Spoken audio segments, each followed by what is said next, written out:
This is number 10 on assignment 3, and it tells you to use the quadratic formula, which means that this particular problem is not factorable. So to use the quadratic formula, the first thing you have to do is make it equal to 0, which means we need to subtract this 4x over to the other side. And so we have 5x squared minus 4x minus 2 equals 0. Listing our A, our B, and our C. Our A is 5, B is -4, and C is -2. Now we can plug all of that into the quadratic formula, which is x is equal to -b, so +4, plus or minus the square root of b squared, so -4 squared, which is 16, minus 4 times a, which is 5, times c, which is -2, all over 2 times a, and a is 5. So that's step 1.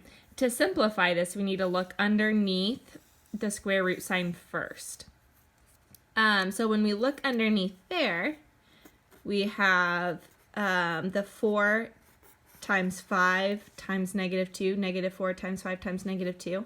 So it's going to end up being a plus sign because we have a negative times a positive times a negative, which is positive.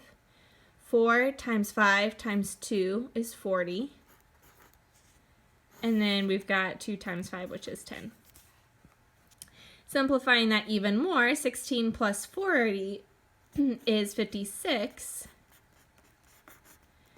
And this is where we realize that we're going to have to estimate a little bit on this one, because in the quadratic, when we have to use the quadratic formula, it's because this is going to be an irrational number. And it's irrational because 56 is not a perfect square. So this is where we have to round. And the problem says to round, well, it doesn't say it, but all the answers are rounded to the nearest tenth. Excuse me.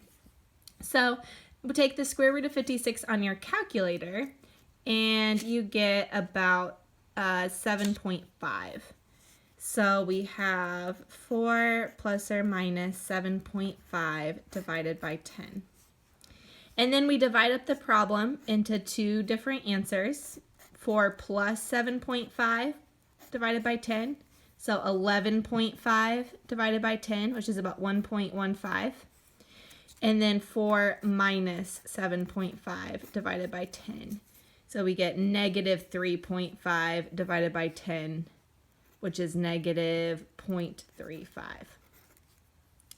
And it looks like the answers given on Big Ideas are a little bit off what we got. They probably just didn't round quite as much as soon.